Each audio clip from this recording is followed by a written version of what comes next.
Hello friends, Jaya classes channel में आपका स्वागत है।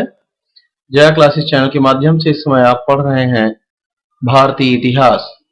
और भारतीय इतिहास के आज के इस वीडियो में आप देखेंगे कुछ महत्वपूर्ण प्रश्न जो बार बार परीक्षाओं में पूछे जाते हैं। चलिए हम देखते हैं आज के अपने इस वीडियो के पहले क्वेश्चन को। हमारा पहला क्वेश्चन है, वे उत्तर भारतीय राजवंश जिन्होंने राष्ट्रकूटों का मुकाबला किया था कौन से थे? तो देखिए, वे उत्तर भारतीय राजवंश की बात की जा रही है। तो राजवंश जो थे, जो जिनके बीच में संघर्ष होता था, राष्ट्रकूटों की जब बात यहाँ की जा रही है तो राष्ट्रकूटों से जो संघर्ष होता रहा वो पाल और प्रतिहार थे। तो पाल और प्रतिहार का जो संघर्ष राष्ट्रकूटों अर्थात पाल, प्रतिहार और राष्ट्रकूटों के बीच जो संघर्ष हो रहा था वो कन्नौज को लेकर हो रहा था, क्योंकि कन्नौज जो है उस समय बहुत ही समृद्धशाली एरिया था, सामरिक एरिया समझा जाता था। और इसी कन्नौज के लिए ये आपस में तीनों लड़ा करते थे और इन तीनों के बीच जो संघर्ष हुआ करता था उसको त्रिकोणीय संघर्ष या त्रिपक्षीय संघर्ष के नाम से जाना जाता है। तो आप परीक्षाओं में देखेंगे कहीं त्रिकोणीय संघर्ष या कहीं त्रिपक्षीय संघर्ष, इस तरह का आपको मिलेगा। तो आप देखेंगे त्रिकोणीय त्रिपक्षीय संघर्ष से संबंधित जो राजवंश थे वो कौन कौन से थे? पाल, प्रतिहार और राष्ट्रकूट। यहाँ जो बात है कि वे उत्तर भारतीय राजवंश जिन्होंने राष्ट्रकूटों का मुकाबला किया, तो राष्ट्रकूट का मुकाबला किसने किया? पाल और प्रतिहार ने। Means option number C. क्योंकि पाल, प्रतिहार और राष्ट्रकूटों के बीच संघर्ष होता रहा, तो जब राष्ट्रकूट हमने अलग किया तो राष्ट्रकूट से कौन लड़ते रहे? प्रतिहार एवं पाल, ये दो बचे। तो ये देखेंगे त्रिकोणी का मतलब तीन के बीच में, तीन वंशजों के बीच में, तीन शासकों के बीच में जो युद्ध होता रहा, संघर्ष होता रहा, उसी के बारे में त्रिकोणीय संघर्ष या त्रिपक्षीय संघर्ष उसी को कहा जाता है, उसी को नाम दिया गया। तो चलिए हम आगे बढ़ते हैं क्वेश्चन नंबर 2 की ओर। क्वेश्चन नंबर 2 है, निम्नलिखित भारतीय नरेशों में से किसने सर्वप्रथम मोहम्मद गोरी को पराजित किया?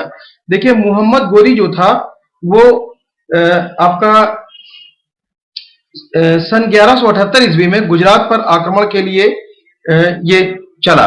और उस समय जो वहां राजा थे वो थे मूलराज द्वितीय, भीम द्वितीय इनका नाम था। मूलराज द्वितीय का ही नाम दूसरा था भीम द्वितीय। और ये अपनी योग्य और साहसी, इनकी जो माँ थी वो बहुत ही योग्य और साहसी थी। वो जो थी विधवा माँ थी इनकी, तो उनका नाम था नायिका देवी। और उन्हीं के नेतृत्व में ये जो है युद्ध लड़ा करते थे। तो उन्हीं के नेतृत्व में आबू पहाड़ के निकट जो है मोहम्मद गोरी का मुकाबला इनके साथ हुआ और मोहम्मद गोरी को इन्होंने क्या किया? परास्त किया। तो यहाँ हमारे जो क्वेश्चन में पूछा गया सर्वप्रथम मोहम्मद गोरी को पराजित करने वाला वो शासक कौन है?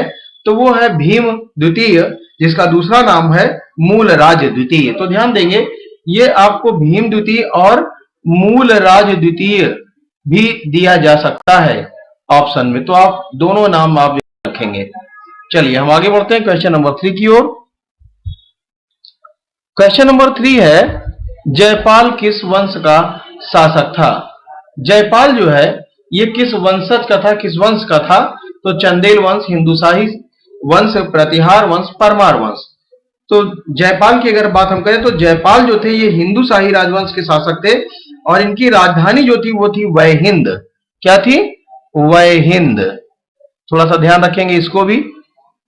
इनकी राजधानी थी वयहिंद और ये जयपाल जो है हिंदू शाही राजवंश के शासक थे। तो ये महमूद गजनवी द्वारा पराजित होने पर इनको बड़ी आत्मग्लानि हुई और इनको ये लगा कि मेरा बहुत अपमान हो गया है, और अपमान महसूस करते हुए इन्होंने क्या कर लिया? आत्मदाह कर लिया। ये भी परीक्षा में पूछा जाता है कौन सा ऐसा शासक था जिसने महमूद गजनवी से पराजित होने के बाद स्वयं को अपमानित महसूस किया और आत्मदाह कर लिया। तो वो कौन सा शासक था? तो वो कौन थे? जयपाल। ऑप्शन नंबर बी हमारा होगा, हिंदू शाही राजवंश के थे। चलिए हम आगे बढ़ते हैं क्वेश्चन नंबर 4 की ओर। क्वेश्चन नंबर 4 है, मुस्लिम आक्रमणकारियों के विरुद्ध हिंदू शासकों के पतन का मुख्य कारण क्या था? देखिए, हिंदू शासक जो थे वो खास तौर से आपस में ही एक दूसरे से लड़ा करते थे, सिर्फ अपने साम्राज्य विस्तार के लिए एक दूसरे से लड़ा करते और हमेशा ईर्ष्या देश की भावना इनके अंदर बनी रहती थी। और जिसका लाभ क्या हुआ? जिसका लाभ जो विदेशी आक्रमणकारी थे उनको मिलता रहा।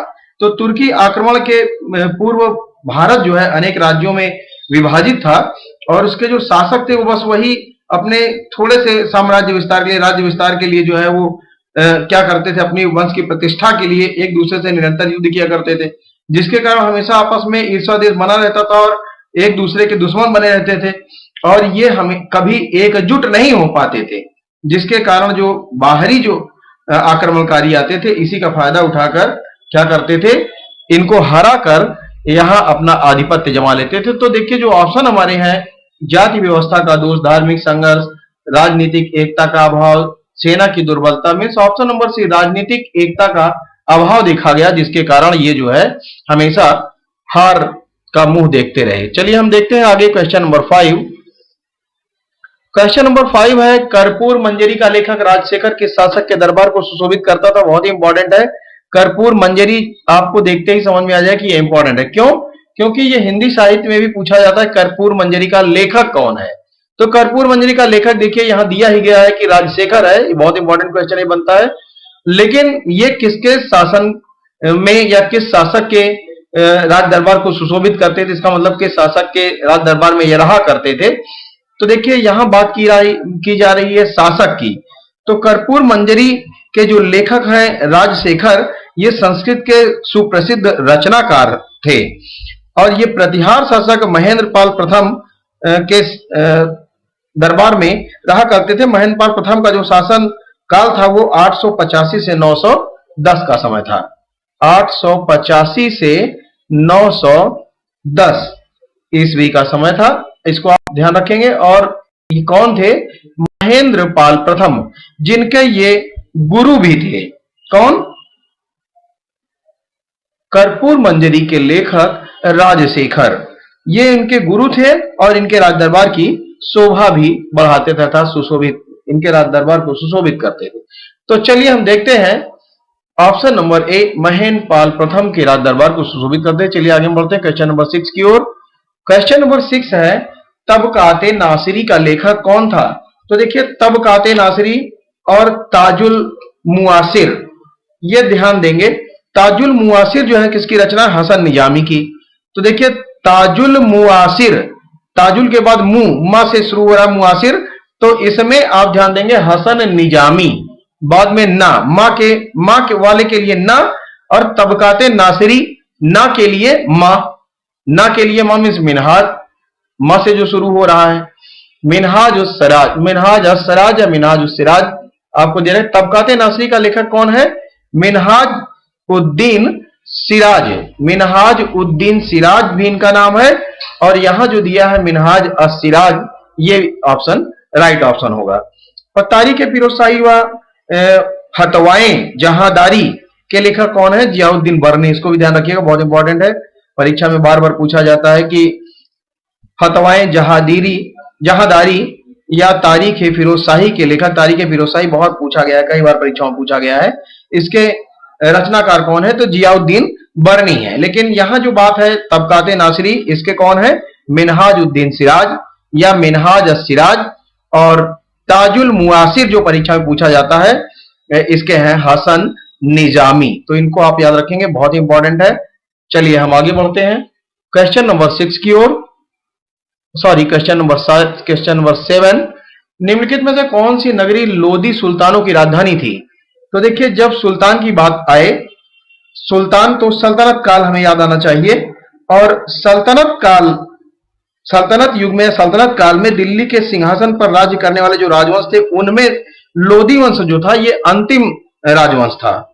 और इसने 1451 से 1526 तक ये जो लोदी वंश था, ये लोदी वंश 1451 से 1526 तक इसने शासन किया।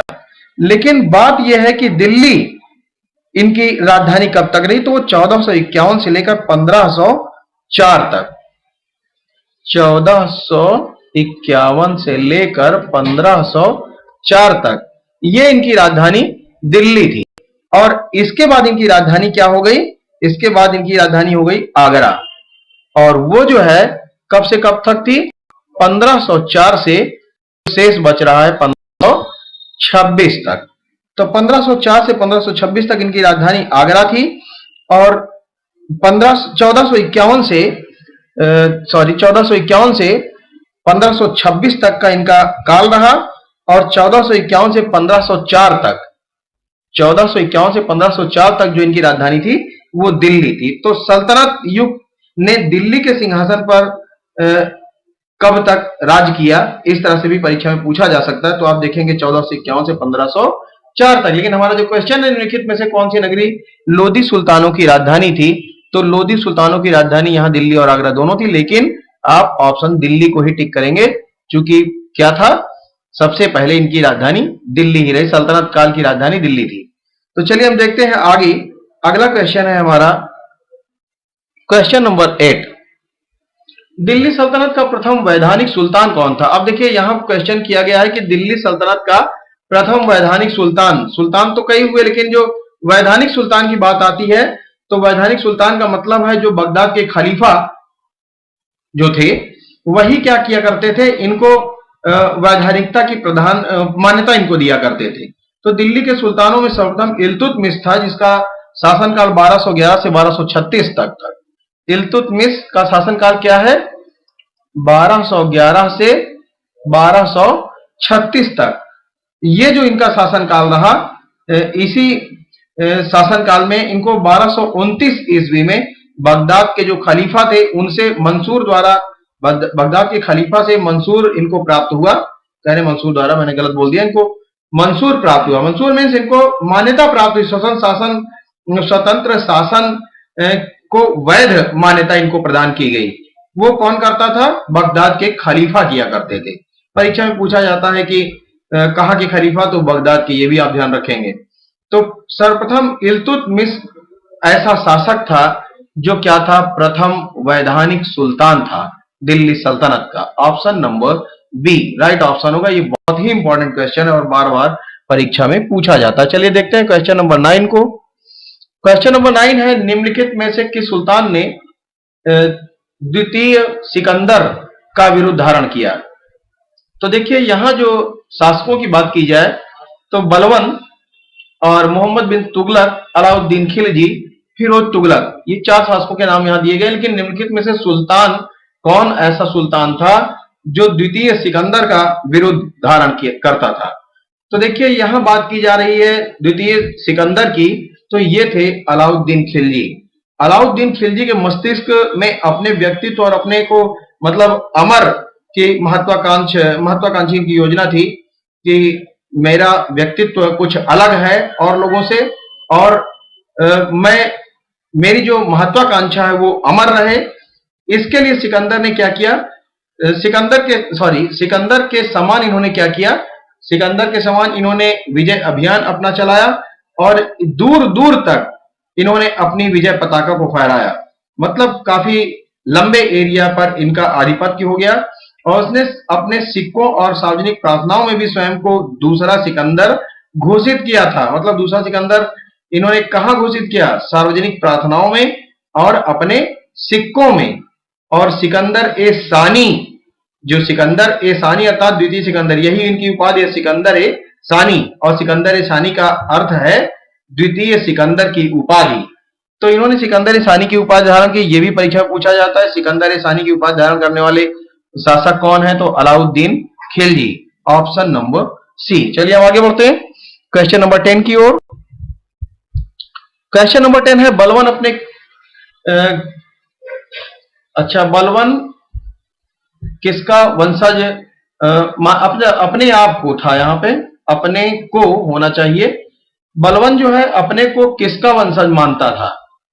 तो बलवन जो है अपने को किसका वंशज मानता था, ये आपको बताना है। और यहाँ जो ऑप्शन है वो है चंगेज खां का, महमूद गजनवी का, अब्बासी खलीफा का, अफरासियाब का।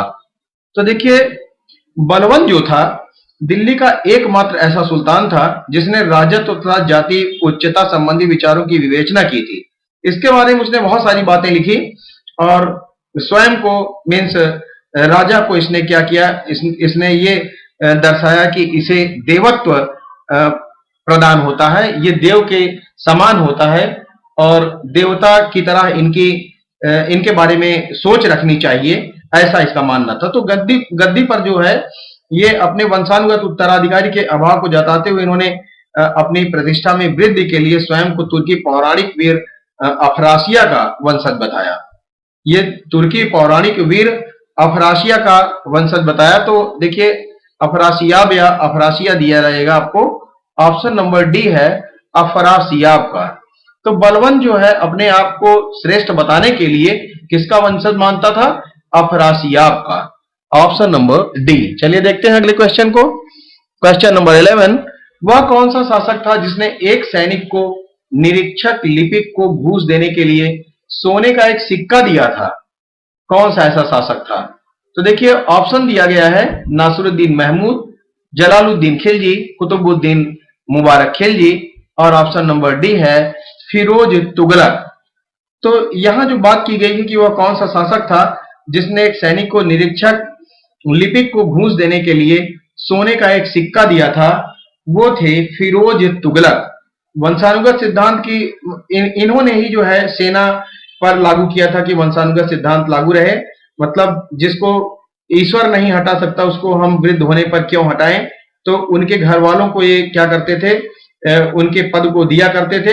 तो यहाँ इसीलिए हम ये कह सकते हैं वंशानुगत सिद्धांत को सेना पर लागू करने वाला जो शासक था वो फिरोज तुगलक ही थे।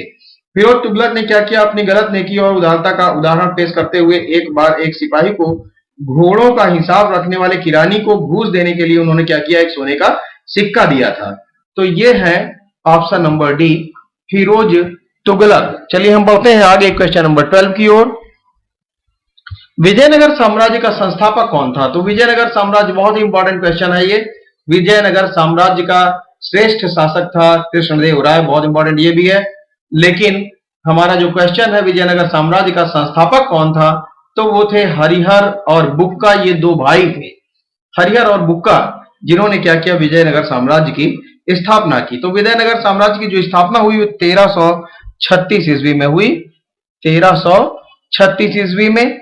और किसने किया? हरिहर तथा बुक्का नाम के दो भाई थे, इन्होंने किया। तो ये इन्होंने क्यों किया? विद्यारण एक जो है विद्यारण नामक एक संत थे, उन्हीं के प्रभाव के फलस्वरूप इनको ये सूझा कि हम जो है एक साम्राज्य एक विजयनगर, हाँ ठीक है साम्राज्य ही समझे, विजयनगर साम्राज्य की स्थापना इन्होंने की। और कब की? 1336 ईस्वी में की। और ये किस वंश, मतलब विजयनगर साम्राज्य की अगर बात करें तो 1336 ईस्वी में स्थापित विजयनगर के पहले वंश को संगम वंश कहा जाता है। जो पहला वंश था वो क्या था? संगम वंश था।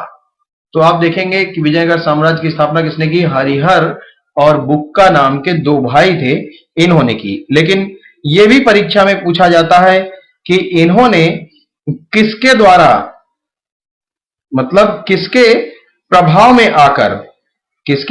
में आकर इन्होंने ये विजयनगर साम्राज्य की स्थापना की। तो इस नाम को भी आप याद रखेंगे, विद्यारण्य नामक एक संत थे। कौन थे? विद्यारण्य नामक संत थे और इन्हीं के प्रभाव में आकर इन्होंने ऐसा किया था। चलिए अब आगे देखते हैं क्वेश्चन नंबर 13 की ओर। क्वेश्चन नंबर 13, विजयनगर साम्राज्य के प्रभुत्व काल में निम्नलिखित में से किस टीका की रचना हुई थी? तो देखिए विजयनगर साम्राज्य के प्रभुत्व काल में निम्नलिखित में से किस टीका की रचना हुई? मनुस्मृति पर मेघातीत की टीका, नारद स्मृति पर असहाय की टीका, पराशर स्मृति पर माधव की टीका, और याज्ञवल्क्य स्मृति पर विघ्नेश्वर की टीका। विज्ञानेश्वर नहीं बल्कि ऑप्शन नंबर सी है पराशर स्मृति पर माधव की टीका। हमारा जो क्वेश्चन है विजयनगर साम्राज्य के प्रभुत्व काल में, विजयनगर साम्राज्य के प्रभुत्व काल में निम्नलिखित में से किस टीका की रचना हुई थी? तो ऑप्शन नंबर सी पराशर स्मृति पर माधव की टीका। तो विजयनगर साम्राज्य के प्रभुत्व काल में जो प्रख्यात लेखक थे माधव, इन्हीं के काल निर्णय नामक पराशर स्मृति पर टीका लिखी और जो 1553 ईस्वी से 1360 ईस्वी के बीच लिखी गई। 1500 नहीं 1353, 1353 से 1360 के बीच में। 1353 से 1360 के बीच में लिखी गई पराशर स्मृति पर माधव की टीका। कौन थे लेखक? माधव। चलिए आगे बढ़ते हैं क्वेश्चन नंबर 14 की ओर। क्वेश्चन नंबर 14, निम्नलिखित में से किस भाषा में विजयनगर के शासक कृष्णदेव राय ने अपने सुप्रसिद्ध ग्रंथ अमुक्तमाल्यद की रचना की? देखिए, अमुक्तमाल्यद की रचनाकार कौन है, यह भी पूछा था परीक्षा में, तो कृष्णदेव राय है। ये आपको पहले बात तो क्वेश्चन में ही आपको मिल गया कि इसके रचनाकार कौन है, कृष्णदेव राय, जो क्या थे, विजयनगर के शासक थे और श्रेष्ठ शासक थे। चलिए हम देखते हैं निम्नलिखित में से किस भाषा में विजयनगर के शासक कृष्णदेव राय ने अपने सुप्रसिद्ध ग्रंथ अमुक्तमाल्यद की रचना की। बहुत इंपॉर्टेंट क्वेश्चन है, ये परीक्षा में बार बार उभर के आता है। तो जो ये क्वेश्चन है अमुक्तमाल्यद जो रचना है, इससे संबंधित परीक्षा में एक बार नहीं कई बार पूछा गया, ये बहुत ही इंपॉर्टेंट है। ये रचना जो है वास्तव में तेलुगु भाषा में है और इसी के कारण इस शासनकाल को तेलुगु साहित्य का क्लासिक युग माना जाता है और इसी समय अष्टदिग्गज भी थे। तो देखिए, अमुक्तमाल्यद कृष्णदेव राय की जो है सैनिक एवं नागरिक प्रशासन की क्षमता का इसमें आभास होता है। मतलब किस प्रकार से इनका प्रशासन था, नागरिक प्रशासन कैसा था, इनके सैनिक या इनकी सेना कैसी थी, उसके बारे में जानकारी इसमें लिखी गई। तो यहाँ जो क्वेश्चन पुटअप किया गया है कि सुप्रसिद्ध ग्रंथ अमुक्तमाल्यद किस भाषा में थी, तो ये तेलुगु में थी, ध्यान देना है। और ये जो शासनकाल था कृष्णदेव राय का, चूंकि ये स्वयं सुप्रसिद्ध ग्रंथ अमुक्तमाल्यद के रचनाकार हैं और तेलुगु भाषा में इसको लिखी गई, तो तेलुगु भाषा को इनके शासनकाल में बहुत ही ज्यादा वर्चस्व प्रदान हुआ, जिसके कारण इनके शासनकाल को तेलुगु का क्या कहा जाता है, स्वर्ण काल कहा जाता है। तेलुगु का स्वर्ण काल या क्लासिक युग माना जाता है। तो चलिए हम आगे बढ़ते हैं क्वेश्चन नंबर 15 की ओर। क्वेश्चन नंबर 15 है, विजयनगर साम्राज्य में अमरम शब्द का अर्थ था। देखिए, विजयनगर साम्राज्य में अमरम की बात की जाए तो ब्राह्मणों को दिया गया अनुदान जो था, ब्राह्मण को दिया गया अनुदान, ये तो अग्रहार के रूप में आपने पढ़ा था और इस पर कोई टैक्स नहीं लगता था। ये गुप्त काल में एक परिपाटी बन गई थी। तो प्राचीन काल में जो ब्राह्मणों को जो दान दिया जाता था भूभाग, उसको अग्रहार कहा जाता है। लेकिन यहां बात है विजयनगर साम्राज्य में अमरम शब्द का अर्थ क्या था। तो अमरम शब्द का अर्थ था जो सैनिकों को अनुदान दिया जाता था। सैनिकों को जो भूखंड दिया जाता था विजयनगर काल में, सेना नायकों या नायक, सेना का जो नायक होता था उसी को जो है जब भूमि अनुदान के रूप में दी जाती थी और उसको भूसामंत, जो वस्तुतः उस समय भूसामंत हुआ करते थे, भूसामंत को जब राजा जो है वेतन के बदले में उनको अपने अधीनस्थ रख रखाव के लिए, में जो उनकी सेना रहती थी, वो अधीनस्थ सेवा को रख रखाव के लिए उनको भूखंड देता था कि इस जमीन पर अपने सैनिकों को रखो, यहाँ उनका जो है भरण पोषण आप करते रहें, उनकी देखरेख करते रहें। तो ऐसे भूखंड को जो सैनिकों के रखरखाव के लिए दिया जाता था भू सामंतों को या नायकों को, उनको या सेना नायकों को, उनको क्या कहा जाता था, ऐसे भूखंड को या ऐसे भूमि खंड को कहा जाता था अमरम। क्या कहा जाता था? अमरम। और अमरम जो है भूमि का उपयोग करने के कारण इन्हें क्या कहा जाता था, ऐसे नायक को जो अमरम भूमि का उपभोग करते थे, ऐसे नायक को अमर नायक भी कहा जाता था। क्या कहा जाता था? अमर नायक। तो ये देखिए जो संबंधित है, ये किससे संबंधित? सैनिकों से, मीन्स ऑप्शन नंबर बी। तो सैनिकों को अनुदान दी जाने वाली भूमि को अमरम कहा जाता था और ऐसे लोग जिनको ये भूमि अनुदान में दी जाती थी उन्हें अमर नायक भी कहा जाता था। क्यों? क्योंकि वे नायक हुआ करते थे सेना के, इसलिए उन्हें जो भूमि ये दे दी जाती थी, इस तरह के भूमि प्राप्त नायक को अमर नायक के नाम से भी जाना जाता था। चलिए आज की वीडियो में बस इतना ही। अगर आपको मेरे द्वारा ये जो क्वेश्चन आपको समझाए बताए जा रहे हैं ये अच्छे लगते हैं तो आप मेरे वीडियो को अवश्य ही शेयर करें ताकि अन्य लोगों को भी लाभ मिल पाए। Thanks for watching.